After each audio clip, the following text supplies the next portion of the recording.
여러분, 하나님께서 우리 교회를 너무도 많이 사랑하시는 것 같아요. 그래서 우리 교회 2024년도 표 뭐로 주셨습니까? 내 입을 크게 열라. 내 입을 크게 열기만 해라. 그러면 하나님께서 어떻게 하신다? 세우시겠다. 라고 말씀하고 있습니다. 할렐루야. 여러분, 입을 크게 여시기 바랍니다. 여러분, 입을 크게 여는 것이 뭐라고 했습니까? 우리 마음의 문을 활짝 여는 거라고 했죠. 우리가 하나님께서 은혜를 넣어주시길 원하시는데 우리가 준비도 하나도 안 돼 있다면 받을 수가 없는 거 아니겠습니까? 여러분, 입을 크게 여시기 바랍니다. 그래서 주님이 매 순간마다 은혜를 부어주시려고 할 때 누르고 흔들어 넘치도록 풍성히 받아들이는 저와 여러분 되시를 축복합니다.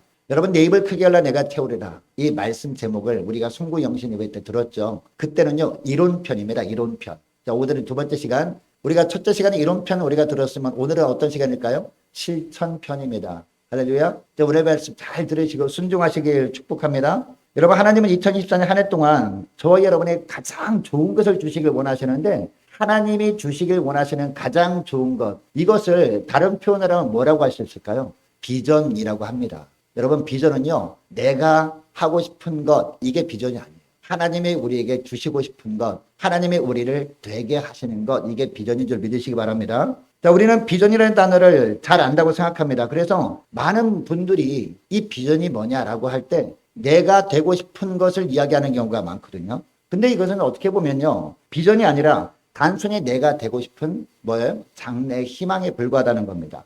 지난 금요일에 초등학교 졸업식 갔다 왔거든요.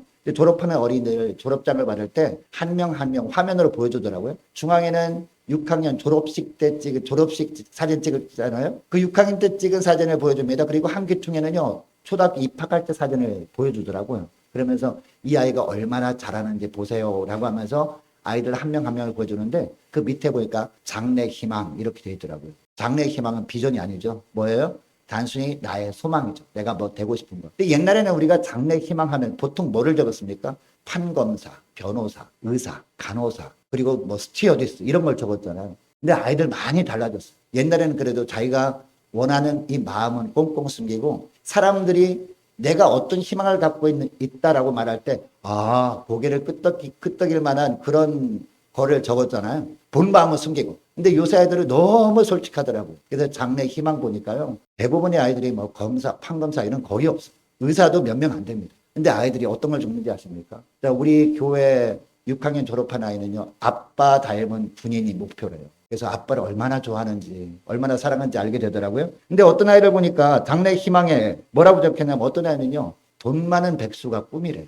그거 보면서 야, 아이들 진짜 솔직하다라는 생각을 했습니다. 또 어떤 아이는 편의점 사장님이 자기 장래 희망이래요. 그래서 편의점집 아들이구나 라고 생각을 했습니다. 근데 다수의 아이들이 뭐라고 적은지 아십니까? 건물주래요. 건물주. 건물주가 장래 희망이래요. 그래서 야, 아이들이 참 순수하고 아이들이 거짓말을 못하는구나 라는 생각을 했습니다. 여러분, 그러니까 내가 되고 싶은 것은 비전이 아니라 뭐다? 단순히 그냥 장래의 희망에 불과하다는, 나의 소원에 불과하다는 겁니다. 그러면 무엇을 비전이라고 할 수 있을까요? 비전이라고 하면요, 나를 지으시고 내 인생을 설계하시고 나를 이끌어 가시는 하나님, 그 하나님께서 나를 통해서 이루길 원하시는 일, 이것이 비전인 줄 믿으시기 바랍니다. 여러분, 우리는 2024년 한 해 동안에 은혜 아니면 살아갈 수 없잖아요. 근데 매 순간순간마다 하나님께서 예비하신 은혜를 우리가 풍성히 받아 누리며 살 수 있는 비결이 있는데 그 비결이 뭘까요? 하나님이 나에게 주신 비전을 붙드는 거예요. 내가 원하는 소망을 위해서 막 달려가는 것이 아니라 하나님이 나를 통해서 이루길 원하시는 것을 목표로 삼고 나가는 겁니다. 그렇게 비전을 우리가 품고 그 비전을 이웃들과 함께 나눌 때 하나님께서 매 순간마다 우리에게 은혜를 부어주셔서 그 은혜가 우리의 삶을 이끌어가는 줄 믿으시기 바랍니다. 여러분, 하나님은 공평하신 하나님이에요. 공평하신 하나님이라는 것은 무슨 얘기예요? 오늘 이 시간에 예배드리는 저와 여러분 모두에게 하나님께서는 다 비전을 주신 줄 믿습니다. 그래서 우리는 하나님을 공평한 하나님이다 라고 하는 겁니다. 그래서 모두가 다 하나님께서 날마다 부어지는 축복을 다 누리길 원하시는 하나님이란 말이에요. 그런데 여러분, 우리 인생이 축복된 인생이 되느냐 되지 못하느냐, 이것은 어디서 판가름이 날까요? 단순히 내가 장차 되고 싶은 나의 소망이 아니라 하나님이 나에게 주신 비전을 찾고 그 비전을 붙드느냐 붙들지 못하느냐, 여기에서 판가름이 난다는 겁니다. 여러분, 오늘날 정말 비극 중에 비극이 뭘까요? 아무런 목적 없이 하루하루 살아가는 사람들이 너무나 많다는 겁니다. 학생들은 공부를 하긴 했는데 이 엄마가 공부해라 그러니까 공부를 하긴 했는데 왜 공부하는지 모르는 거예요. 그리고 직장인들은 열심히 직장에서 일을 하면서 돈을 벌긴 하는데 왜 직장에서 일을 하는지 그 이유를 모르는 겁니다. 여러분, 그러다 보니까 사람들이 어떻게 살아갑니까? 세상 재미에 취해 살아가는 것을 보게 됩니다. 그러니까 아이들은 그래서 왜 공부하는지 모르기 때문에 엄마가 볼 때는 후다닥 공부하는 척하고 엄마 안 볼 때는 어떻게 합니까? 열심히 게임하는 거예요. 게임하는 거예요. 여러분, 그러나 우리 예수 믿는 사람들 어떤 사람들입니까? 하나님이 주신 비전을 품고 그 비전을 향해 나아가는 사람들이 바로 우리 예수 믿는 사람들, 하나님의 언약 백성들인 줄 믿으시기 바랍니다. 여러분, 이것을 기억하시고 오늘부터라도, 지난달을 잊어버리고 오늘부터라도 하나님께서 주신 거룩한 비전을 찾고 그 비전을 품고 사는 저와 여러분 되시기를 축복합니다.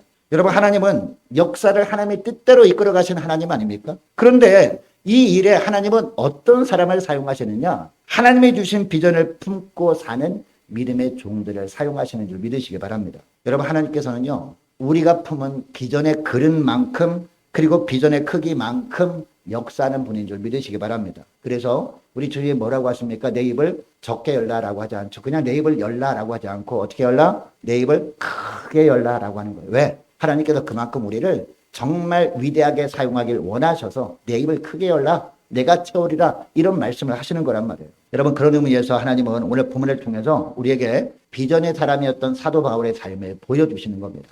그리고 바울의 삶을 통해서 비전의 사람이라면, 그 비전을 품고 비전을 향해 나가는 사람이라면 어떤 삶을 살아야 되는지 1년 동안 이것을 우리에게 보여주고 있는데요. 여러분, 비전의 사람이라면 어떤 삶을 살아야 될까요? 첫째로 어떤 삶을 살아야 되느냐? 변하지 않는 분명한 목표를 세워야 된다는 겁니다. 왜냐? 비전을 이루기 위해서 가장 먼저 중요한 건 뭡니까? 목표를 세우는 게 중요하다는, 목표를 세우지 않고 나는 어떤 사람이 되길 원한다, 될 수가 없는 것이죠. 분명한 목표를 세워야 된다는 겁니다. 어떤 목표? 변하지 않는 것. 한 일주일 해보다가 안 되면 다 지워버리고, 지우개를 지워버리고 새롭게 또 목표를, 이게 아니라 변하지 않는 목표. 우리가 어떻게 하면 찾게 됩니까? 우리가 하나님께 기도하고 하나님께 우리에게 주신 비전이 뭔지 찾고 또 기도하면서 계획을 세울 때 변하지 않는 목표를 세울 수 있잖아요. 이런 목표를 세우는 것이 중요하다는 겁니다. 여러분, 바울이 다메섹 도상에서 부활하신 예수님을 만나잖아요. 그 예수님을 만나기 전까지 바울은 어떤 삶을 살았을까요? 예수님을 만나기 전까지는요, 그에게 하나님이 주신 비전은 없었습니다. 자기가 되고 싶은 것만 있었을 뿐이거든요. 여러분, 바울이 예수님을 만나기 전에 어떤 사람이 되고 싶었을까요? 그래도 다른 사람들보다 가장 빨리 젊어서 바리새인 중에 바리새인이라고 칭찬받고 싶었거든요. 그 자리에 오르고 싶었단 말이에요. 그래서 그 개인적인 목표를 세우고 이제 학교에 입학하는데 가말리엘 문화라고 하는 그 당시에 최고 학부의 학교를 들어갑니다. 그리고 그 당시에 최고 유명한 교수님 밑에서 율법 공부를 합니다.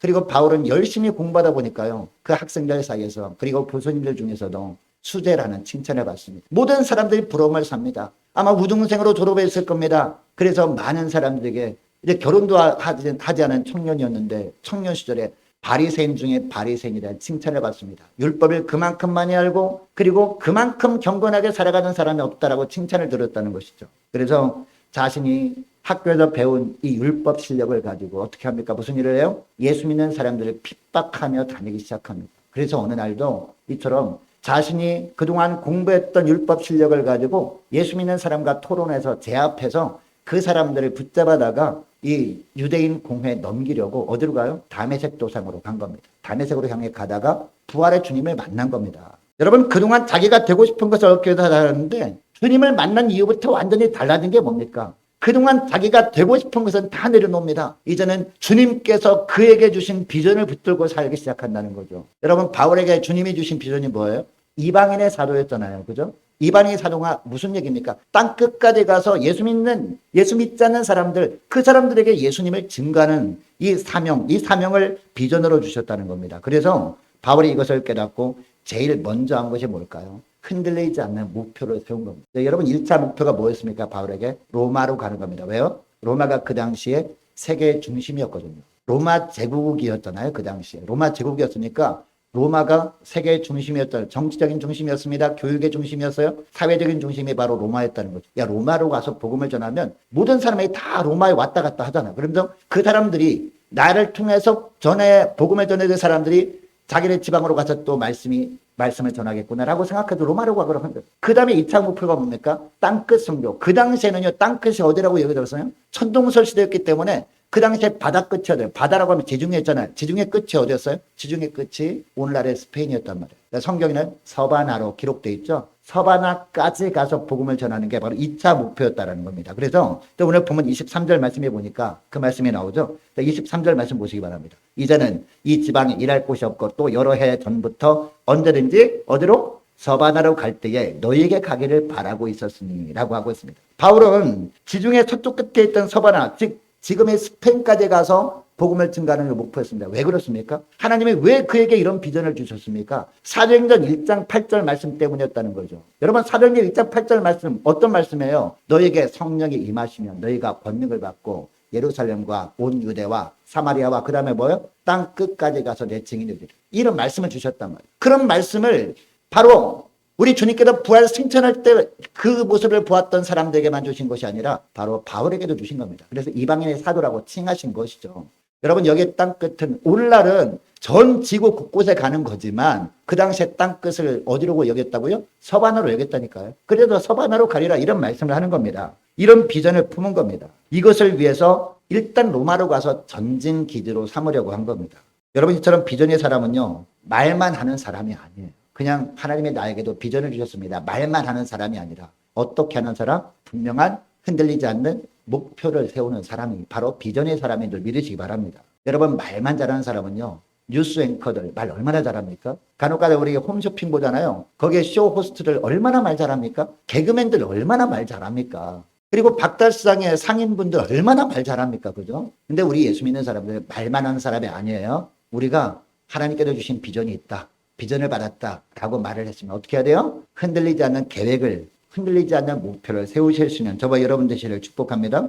여러분, 이런 비전과 목표가 있었기 때문에 이 바울이 이 목표를 향해서 비전을 이룬 길로 달려나가다가 매를 맞아도 포기하지 않게 돼요. 심지어는 돌에 맞아도 배가 파선을 당해도 흔들리지 않는 그런 믿음의 길을 걸어갈 수 있었습니다. 가슴 속에 타오르는 하나님의 주신 비전 때문에 어떤 어려움을 만나도 절대로 좌절하지 않고 나아갈 수 있었다니까요. 여러분, 이 사도와일과 같은 비전이 저와 여러분들에게 있기를 원합니다. 그래서 어떤 어려움과 어떤 시련도 극복하게 하는 비전이 저와 여러분의 심령 가운데 타오를 수 있기를 원합니다. 또 이것을 위해서 분명한 목표를 세우시며 나가시는 복된 한 해가 될 수 있기를 축복합니다. 자, 그리고 둘째, 목표를 세웠습니다. 그럼 어떻게 해야 돼요? 목표를 세웠어. 목표를 세웠으니까 됐다라고 하면서 그냥 아무것도 안 하면 돼요? 목표를 세웠으면 최선을 다하는 겁니다. 할렐루야. 이게 중요하다는 겁니다. 여러분, 하나님께도 어떤 비전을 주셨는데 그 비전을 이루기 위해서 최선을 다하자는 사람이 있다는 그 사람을 비전이 있는 사람이라고 하지 않죠. 어떻게 말합니까? 비전이 있었던 사람이라고 하죠. 비전이 있는 사람이라고 하지 않잖아요. 과거의 사람에 불과하다는 겁니다. 여러분, 누구나 목표는 세울 수 있습니다. 신년에 다 목표 세우셨죠? 목표는 다 세울 수 있습니다. 그러나 그 목표를 향해서 끝까지 나가는 사람은 얼마 되지 않습니다. 그러나 주님께서는 어떤 사람을 비전인 사람이라고 인정해 주십니까? 일단 목표를 세웠습니까? 오늘은 내가 성경 이독하리라. 올해는. 그리고 올해는 그동안은 내가 기도를 30분밖에 못했지만 올해는 기도를 내가 하루에 1시간씩 하리라. 목표를 세웠잖아요. 세웠으면 언제까지? 끝까지 연말까지 감당해 나가는 사람을 주님은 비전의 사람이라고 인정해 주시는 줄 믿으시기 바랍니다. 여러분, 그런 의미에서 구약에 나오는 요셉은요, 우리에게 많은 것을 가르쳐 줍니다. 여러분, 요셉은 큰 꿈을 품었지만 현실 상황을 결코 무시하지 않았습니다. 그는 애굽으로 이끌려갈 때요, 어떻게 하면 도망갈까 궁리하지 않았습니다. 그리고 보디발 장군의 집에서 종살이를 하잖아요. 이 종살이를 할 때도 도망치려고 하지 않았습니다. 그는 종살이를 하면서 어떻게 합니까? 최선을 다합니다. 왜? 하나님께서 나에게 주신 일이라고 생각했기 때문에. 그 결과 어떻게 됩니까? 이 보디발 장군이 마음에 들었습니다. 그래서 모든 살림을 책임지는 가정 총무의 역할을 맡게 됩니다. 근데 억울하게 옥에 갇히잖아요. 그죠? 근데 옥 중에서도 어떻게 합니까? 억울하다고 하소연하지도 않아요. 그리고 이 옥에서 탈출하려고 시도하지도 않습니다. 어떻게 합니까? 이 옥살이를 할 때도요, 오히려 감옥 속에서 최선을 다합니다. 이것을 누가 봅니까? 하나님이 봅니다. 그리고 누가 봐요? 그 옥을 책임지는 이 간수장이 봅니다. 간수장이 마음에 들었어요. 그래서 옥중 사물을 다 책임지게 하는 그런 일을 맡기잖아요. 그런 일을 하다가 누구를 만나는 거예요? 그런 일을 하다가 떡 맡은 관원장, 술 맡은 관원장들을 만나죠. 꿈을 해석해주고 우여곡절 끝에 나중에 어디까지 오르게 됩니까? 어디까지? 애굽의 총리 대신까지 올라서 결국은 기근을 만나서 고생하고 있는 가족들을 애굽으로 인도하는 역할을 감당하게 되죠. 여러분, 요셉이 이렇게 할 수 있었던 이유가 뭘까요? 하나님의 주신 비전이 있었기 때문이라는 겁니다. 어떻게 하느냐? 그 당시에는 족장 시대였거든요. 족장 시대였기 때문에 기록된 말씀이 없었잖아요. 언제부터 기록된 거예요? 모세 시대 이후부터 이렇게 우리가 기록된 말씀을 보게 된 거잖아요. 모세 오경이 첫 성경 아닙니까? 창세기, 출애굽기, 레위기, 민수기, 신명기. 모세가 광야 40년 세월 동안에 기록해 놓은 게 바로 모세오경이라면 그 이후부터 기록된 말씀이 있는 거죠. 그 이전엔 족장 시대는요, 부전으로만 전해졌습니다. 일단 아브라함이 하나님의 말씀을 받았잖아요. 하나님의 말씀을 받았으면 아브라함이 나만 은혜 받으면 되는 거 아니냐? 아니죠. 어떻게 합니까? 아들을 낳습니다. 이삭을 낳아요. 이삭에게 전해준 겁니다. 날마다 하나님께서 나에게 예전에 이런 말씀하셨다. 이삭에게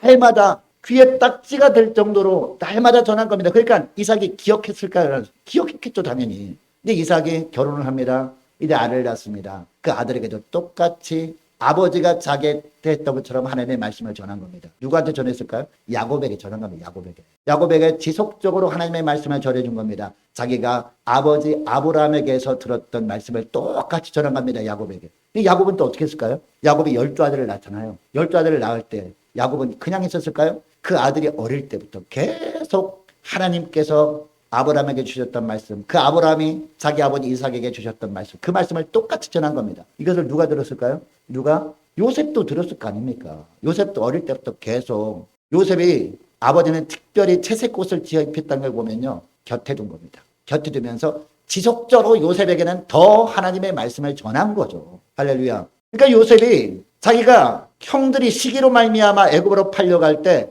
억울한 마음을 들었을 겁니다. 아니, 하나님, 제가 무엇을 잘못했길래 이렇게 어려움을 주십니까? 라고 하기로 했을 겁니다. 그런데 하나님께 간절히 기도하는 가운데 하나님께서 떠올려 주신 거예요. 여러분, 하나님께서 아버지 야곱을 통해서 들려주셨던 말씀을 떠올려 주시면 그 중에 무엇을 떠올려 주실까요? 자기가 애굽으로 팔려갔을 때 딱 이 상황과 매치해 보면서 아브라함에게 하나님은 어떤 말씀하셨어요? 이제 아브라함이 허리를 통해서 많은 민족이 태어나게 하시겠다라고 하시잖아요. 근데 민족을 어떻게 이루시겠다? 이제 언젠가는 이 애굽으로 이주하게 될 텐데 애굽에 가서 종살이를 하다가 430년 만에 민족을 이루어서 오게 하겠다. 이 말씀을 누구한테 했어요? 아브라함에게. 누가? 하나님께서. 이 말씀을 아브라함이 그거 들었을 때 너무나 생생했을 거 아닙니까? 특별히 그 말씀을 계속 전하고 하다가 요셉에게까지 전해진 겁니다. 이 야곱을 통해서. 이 요셉이 딱 생각이 난 거예요. 아, 하나님이 나에게 이 비전을 주셨구나. 지금 내가 보기에는 너무나 힘든 고난과 시련이지만 이 고난과 시련이 내가 견딜 수 없는 어려움이지만 하나님께서 나를 통해서 이루실 비전, 그 비전을 이루시기 위한 과정일 수 있구나. 이 비전을 이루는 일을 위해서 내가 지금 현재 주어진 일에 최선을 다하면서 기다려야 되겠다라고 했다는 것이죠. 이 비전을 이루기 위해서 목표를 삼은 겁니다. 하나님께서 나를 통해서 이런 일을 이루시기 원하신다면 내가 흔들리지 않으리라. 내가 낙심하지 않으리라. 내가 포기하지 않으리라 하면서 그 목표를 세우고 흔들려야 되는 목표를 세우고 나간 겁니다. 그리고 주어진 환경에서 최선을 다한 겁니다. 이게 바로 요셉의 삶이었다는 겁니다. 여러분, 이처럼 진정한 비전의 사람은요, 주어진 현실로부터 도피하지 않습니다. 내가 볼 때는 내가 지금 하나님이 인도 따라서 내가 직장에 취직한 것처럼 보이는데 너무 힘들어요. 너무 괴로워요. 근데 그 고난과 그 시련의 과정이 하나님이 나를 통해서 어떤 일을 이루시기 위한 과정이라면 여러분 견뎌내야 하는 겁니다. 요셉처럼. 할렐루야. 어떤 뜻이 있기 때문에 그곳으로 보내신 것이기 때문에 내가 기도하면서 간 곳이라면 할렐루야. 그리고 지금 현재 누구를 만나서 그 사람 때문에 너무나 어려운 고초를 겪고 있다면 기도하는 가운데 하나님이 주신 사람이라고 해서 만났는데 그 사람 때문에 어려움을 겪고 있잖아. 그러면은 하나님이 나를 통해서 내가 알지 못하는 놀라운 비전이 있으셔도 그 사람을 만나게 하신 줄 믿으시기 바랍니다. 그러면은 우리가 어떻게 해야 돼요? 요셉처럼 간절히 기도하면서 최선을 다하는 겁니다. 주어진 환경 속에서. 이게 중요하다는 겁니다. 여러분, 이처럼 진정한 비전인 사람은요, 주어진 현실로부터 도피하지 않고 처해진 현실을 인정하면서 최선을 다합니다. 주어진 환경 속에서. 여러분, 오늘 본문에 나오는 바울도 다시 보시기 바랍니다. 로마를 거쳐서 서바나로 가고자 하는 비전과 목표를 세웠잖아요. 근데 그에게 놓여진 현실은 너무나 암담했습니다. 로마에 가기를 수차례 시도했다면 어떻게 됐어요? 번번이 길이 막혔어요. 그래서 22절 말씀 보시기 바랍니다. 22절 말씀 보니까 하반절 보니까 너에게 가려 하던 것이 여러 번 막혔더니라고 하고 있잖아요. 로마로 가고자 하는 이 목표가 번번이 막힌 겁니다. 그 비전을 성취할 수 있는 길이 막혀버린 겁니다. 그럼에도 불구하고 사도 바울은 그 자리에 주저앉지 않았습니다. 현실 속에서 최선을 다해서 주님이 나에게 맡겨준 일을 감당하는 것이 25절과 26절 말씀이에요. 25절, 26절 말씀 보니까 어떤 말씀합니까? 제가 읽어드릴게요. 그러나 이제는 내가 성도를 섬기는 일로 예루살렘에 가노니 라고 합니다. 무슨 얘기예요? 이 성도는 예루살렘 성도를 말합니다. 성도를 섬기는 일이라는 것은 무슨 일을 말합니까? 그 당시에 너무나 어려움을 만나가지고 박해뿐만 아니라 기근까지 겹쳐가지고 예루살렘 성도들이 너무나 어려운 일을 만난 겁니다. 그래서 소아시아에 있는 지역 교회들이 헌금을 한 거예요. 구제헌금을. 그래서 구제헌금을 들고 예루살렘에 방문하고자 하는 겁니다. 이것을 하나님이 주셨을 때 바울은 그 당시 지도자격이었잖아요. 왜 내가 해야 돼? 다른 사람들이 있는데? 라고 사람들에게 넘길 수 있었는데 하나님께서 나에게 시키는 일이구나 라고 하면서 그 현실에 너무나 불평하지 아니하고 최선을 다했다라는 겁니다. 이것이 바로 25절, 26절 말씀이에요. 26절에도 말씀 보니까 이는 마게도냐와 아가야 사람들이 예루살렘 성도 중 가난한 자를 위하여 기쁘게 얼마를 연구하였으며 라고 합니다. 소아시아 지역 교회들뿐만 아니라 그 마게도냐 지역, 유럽 지역이죠. 오늘날 이 아가야 지방은 고린도 교회가 있는 곳이죠. 여기서 연구를 한 것들을 가지고 이제 예루살렘으로 간 겁니다. 여러분, 사도 바울의 비전은요, 로마와 당시 땅끝이라고 여겨지는 스페인까지 가서 그리스도의 복음을 전하는 것이었습니다. 그 길이 막히지 어떻게 했다고요? 예루살렘으로 발길을 돌린 겁니다. 핍박과 어려움에 처해 있었던 예루살렘 교회 성도들을 돕기 위해서 구제헌금을 가지고 간 겁니다. 여러분, 그러니까 그는 처해진 현실 속에서 최선을 다하면서 선교의 길이 열리길 기다린 겁니다. 그리고 길이 막혔을 때 예루살렘을 향한 또 하나의 이유가 있죠. 자신의 영적 상태를 점검하기 위한 기회로 삼은 겁니다. 여러분, 당시 상황을 생각해 보시기 바랍니다. 여러분, 예루살렘에는 지금 누가 있습니까? 바울이 오기만 하면 붙잡아가지고 괴롭히리라. 심지어는 바울이 오기만 하면 붙잡아서 죽여버리라. 이런 사람들이 있었단 말이에요. 오기만 하면 바울을 잡을 생각하고 호시탐탐 노리는 사람들이 있었단 말이에요. 여러분, 이런 상황에서 바울은 다른 사람을 통해서 구제헌금을 전달할 수도 있었잖아요. 그런데 바울이 직접 예루살렘으로 방문하려고 했던 이유가 뭘까요? 비전을 이루는 길이 막혀있는 상황을 자신의 영적 상태를 점검하는 기회로 삼은 겁니다. 예루살렘에 가서 자신의 영적 상태를 점검하고 재충전을 받고 다시 새로운 능력을 공급받으려고 그렇게 한 겁니다. 여러분, 예루살렘 교회 누가 그 당시에 목회했죠? 그 당시에 베드로, 그죠? 그리고 야고보가 목회를 했잖아요.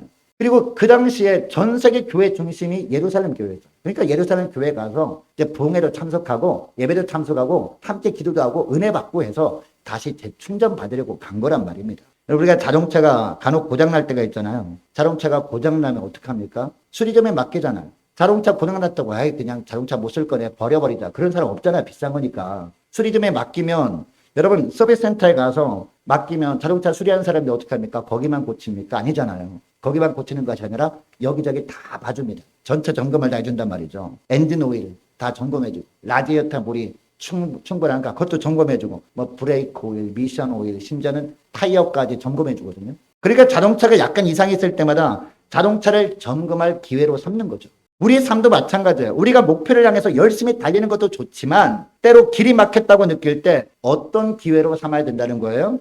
비전을 이루는 일을 포기하지 말고 자기 자신의 영적 상태를 점검할 기회로 삼아야 된다는 겁니다. 여러분, 17세기 초에 미국 이민 초창기 때의 일이었다고 합니다. 미국 서부에 금이 많이 난다는 소문이 영국에 쫙 퍼졌어요. 그리고 영국에 수많은 사람들이 영국 땅을 떠나서 이제 미국 동부 해안에 도착합니다. 도착한 그들은요, 서부에 있는 금광을 서로 차지하기 위해서 말을 타고 막 달린다는 거죠. 서쪽으로 달려갑니다. 근데 그들은 두고로 다녔다고 합니다. 한 무리는요, 하루도 쉬지 않고 말을 타고 서쪽으로 다니는 반면에 또 다른 무리들은요, 6일은 달리고 7일째는 뭐 해야 돼요? 7일째는 주일이잖아요. 주일날은 하루 종일 주일 성수를 하면서 예배를 드리고 휴식을 취했습니다. 그런데 얼마 지나지 않아서 예배를 드리고 휴식을 취한 이후에 서쪽으로 달려가던 크리스찬들, 달려가다 보니까 그래서 먼저 달려가던 사람들이 그냥 거기 머물러 있는 겁니다. 근데 이유를 알아보니까 말들이 있잖아요. 말들도 좀 달리다 보면 쉬어줘야 되잖아요. 그죠? 말들이 계속 달리다 보니까 퍼져버린 거예요, 말들이. 말들이 번아웃 돼가지고 더 이상 가지를 못하는 거예요. 그냥 계속 때려도 그 말들이 병들어가지고 더 이상 가지를 못하게 됐다는 것이죠. 여러분, 열심히 달린다고 빨리 가는 것이 아님을 여러분 기억할 수 있기를 원합니다. 목표를 세우고 최선을 다하되 현실 속에서 가능한 것을 찾고 최선을 다하는 여러분 되시기를 축복합니다. 그리고 길이 막혔다고 느낄 때 길이 막혔다고 포기하기보다도 자신의 영적 상태를 점검하는 기회로 삼으시는 저와 여러분 되시기를 축복합니다. 아니, 길이 막히기 전에 우리가 일주일에 한 번씩 어떻게 해야 돼요? 영적 상태를 점검하는 겁니다. 그날이 어떤 날이에요? 주일인 겁니다. 그날이.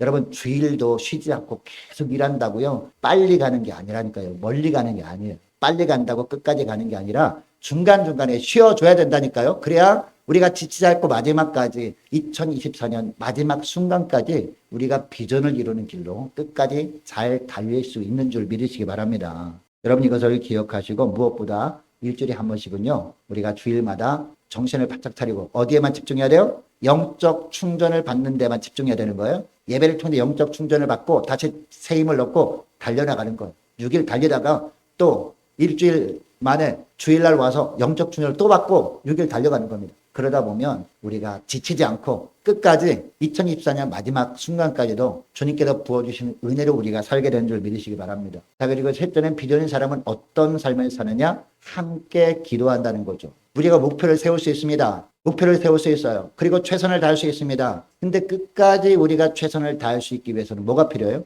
우리 힘으로 안 되잖아요. 하나님의 도우심이 필요합니다. 근데 하나님이 아무한테나 도와주실까요? 어떤 사람한테 도와주셔요? 기도하는 사람을 도와주십니다. 우리가 물론 홀로 기도하는 건 물론 중요합니다. 그러나 홀로 기도하는 것보다도 뭐가 중요해요? 두 사람이 기도하는 게 더 중요합니다. 두 사람보다 함께 모여있는 모든 심령들이 함께 한 목표를 향해서 기도하는 것이 더 중요하다는 겁니다. 이렇게 기도하는 사람들을 하나님은 비전의 사람이다라고 인정해 줄 줄 믿습니다. 왜냐? 하나님이 주신 비전을 이루기 위해서 함께 기도할 때 하나님의 때에 그 비전이 이루어질 수 있도록 하나님이 도우시기 때문입니다. 여러분 그래서 많은 바울 서신들을 보면요. 바울이 맨 마지막에 어떤 부탁을 합니까? 기도 부탁을 해요.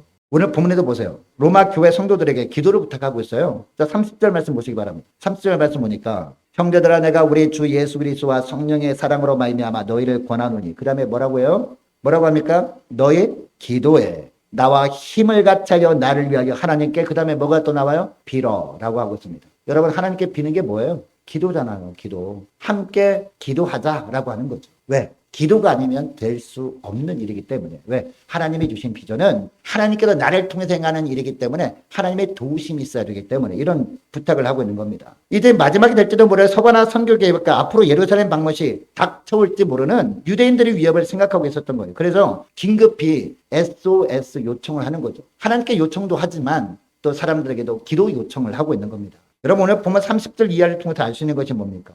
거룩한 비전을 위해서는 뭐가 필요하다? 기도가 필요하구나 라는 것을 알게 됩니다. 여러분 바울이 누굽니까 여러분? 예수님 이후에 가장 크게 쓰임받았던 인물 아닙니까 바울이? 이런 사람도 기도가 필요하더라는 겁니다. 여러분 바울은요 말씀으로 귀신도 쫓아냈던 사람이거든요. 그리고 심지어는요 바울이 사용했던 손수건 있잖아요. 이 손수건이나 앞치마를 병자에게 딱 얹기만 해도요 병이 나았대요. 사도행전에 나오잖아요. 얼마나 놀라운 능력의 사람이었습니까? 이런 사람도 기도가 필요하다라는 겁니다. 그리고 수많은 무리들 앞에서 바울만큼 담대하게 죽음을 각오하고 말씀을 전했던 사람이 누가 있습니까? 이런 사람도 기도가 필요하다라는 겁니다. 다른 사람들에게 기도해달라고 요청하고 있어요. 여러분 전도서 4장 12절 말씀 우리가 잘 알잖아요. 한 사람이면 패하겠거니와 그다음에 뭐가 나와요? 두 사람이면 맞설 수 있나니 세겹줄은 쉽게 끊어지지 아니하느니라. 할렐루야. 무슨 얘기예요 여러분? 기도에 대한 내용이에요. 우리 한 사람 기도 물론 하나님께 기도하는 거 필요하죠. 그런데 두 사람의 기도는 하나님이 더 기뻐하신다는 거죠. 두 사람의 기도 더 기뻐하신다는 건 어떤 얘기입니까? 두세 사람이 내 이름으로 모인 것은 나도 그들 중에 있다라는 말씀 주님이 하셨잖아요. 무슨 얘기예요? 함께 가는 공동체로 이렇게 모아주신 이유가 뭡니까? 함께 기도하라는 겁니다. 무엇을 위해서 기도하라는 거예요? 하나님이 우리에게 주신 비전, 하나님이 우리 교회에 주신 비전, 그 비전을 이루기 위해서 함께 기도하라는 거예요. 함께 기도할 때 세 겹줄 중에 한 겹이 뭔지 아세요? 성령의 역사입니다.